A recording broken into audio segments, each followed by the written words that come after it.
On today's show, Jeep sales fall for the first time in years, Buick will build a version of the Volt in China, and Formula E reflects the impressive improvements in battery technology. All that and more coming right up on Autoline Daily.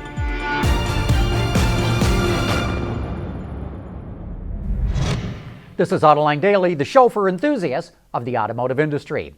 Well, we've got the sales numbers for the U.S. market in September that came in. Kind of a mixed bag. Total sales came to 1.42 million vehicles. That's down 0.7% from last year, a drop of about 10,000 units. The SAAR came in at 17.6 million, down from last year's 17.9, but it's still a very strong number. Also, the SAAR is up from the 16.9 million rate it hit in August. So here's our Autoline insight. The market has hit a peak, but it's plateaued at a red-hot rate. Amongst the full-line manufacturers, General Motors dropped a fraction, which is probably a good result considering it's backing off fleet sales. But sales of the Chevrolet Silverado pickup fell by more than 15%. Sure looks like those television ads trashing the aluminum F-Series are not doing the trick. But Ford sales fell 8.4%, the biggest drop of any manufacturer, even more than Volkswagen. Almost every model in the Ford lineup lost sales, but Lincoln actually posted a modest increase. Toyota almost caught Ford in total sales, posting a modest 1.5% increase. Surprisingly, FCA also saw its sales drop, including the first drop in Jeep sales that we remember seeing in years. The Cherokee, the Wrangler, and the Renegade all fell by double digits. Maybe this has to do with changing the way that FCA reports its sales after it was caught cooking the books. Honda sales were essentially flat, down only 95 vehicles from last year. Talk about consistency. And Nissan posted a nearly 5% increase in sales, one of the strongest performances of any automaker. Other notable numbers include Jaguar Land Rover, up an impressive 21%, thanks to the new XE and F-Pace, and it was all Jaguar. Land Rover sales were actually off a bit. Hyundai was up 4%, Subaru put in its predictably impressive performance, and Daimler firmly grabbed the lead in the luxury segment, easily outselling BMW and Lexus. Overall, it was a very good month, but it's clear that the spectacular rebound of the last 7 years is over, and going forward, the fight to get customers is only going to intensify. Coming up next, GM builds a cool-looking truck powered by a fuel cell. Autoline Daily is brought to you by Bridgestone Tires, your journey, our passion. Dow Automotive Systems, advanced materials that deliver better results. And by Lear, a global leader in automotive seating and electrical systems.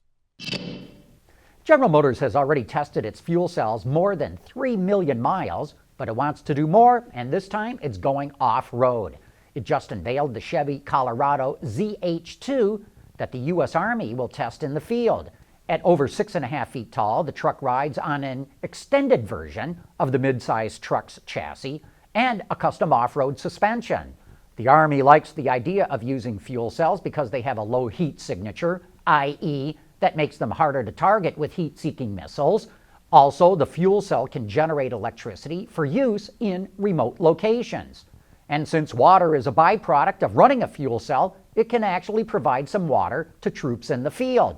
And you know, this truck looks pretty cool. Chevy ought to consider selling a version of it, even if they don't offer a fuel cell. And yet, on the other hand, maybe all this development work with fuel cells is just a waste of time. According to the managing director for the investment firm CLSA, fuel cell vehicles will never catch on. Chris Richter says that the cost of fuel cells and building a hydrogen network are currently still high, and he says that hydrogen is really not all that green. 95% of hydrogen is produced using a very carbon-intensive process using natural gas, and he says that to make it truly green, using solar or wind power would add even more cost. And then if you add the cost of building a hydrogen station, which CLA estimates is 3 times that of a gasoline station, you can see why he is so pessimistic. Meanwhile, battery technology continues to accelerate. Costs are coming down fast, and EVs with 200-mile-plus ranges will soon be hitting the market. And here's another example of how battery technology is progressing. Formula E, the all-electric racing series, currently uses 2 cars for every driver in a race. They have to switch cars halfway through a race because the batteries will only last that long. But for the 2018-2019 season, Formula E believes teams will be able to complete the race using 1 car. And finally, in other EV news, Auto Forecast Solutions reports that Buick will get its own version of the Chevrolet Volt, but this time it's going to be called the Buick Velite. The car will be produced in China starting next February. Say, would you believe that a Pinto-powered Lola 90 race car could go toe-to-toe with the 1970 Le Mans winning Porsche? Well, we'll explain how right after this. For the people at Dow, racing is a sport and a science. We enjoy one and learn from the other. But like most competitive people, we like winning at both. This is the human element at work. Dow. Vintage racing was the topic on last week's Autoline After Hours. That's because Henry Payne, the auto critic at the Detroit News, brought his 1988 Lola 90 race car into the studio. Here's part of that discussion. This car, just to give folks a sense of how rapidly race car technology advances, the 1970 Porsche 908, which was a Le Mans winning 3-liter class car in 1970, 400 horsepower, 1,300 pound car. This car is another 20 years on. 20 years later, has only 150 horsepower and is doing the same lap times at VIR. And you told me that earlier, and what blew my mind is they're roughly the same weight. Same weight. Yeah, this is 1,100 pounds. The 908's 1,300 pounds. It's the difference between a aluminum monocoque tub and a full tube frame. And that's what I'm getting at. It's not as if this car has a much better power-to-weight ratio than the Porsche. It does not. That's the right. Porsche has a better power-to-weight ratio. That's right. And what you're saying is, because of the design of the suspension, the geometry, but especially the stiffness of the chassis, this car sitting here might have won Le Mans in 1970. Yeah, it's really remarkable. You can only go back in time. Well, and then you come to today's the modern sports car today, like a Porsche 919 that won Le Mans this year, right? Year.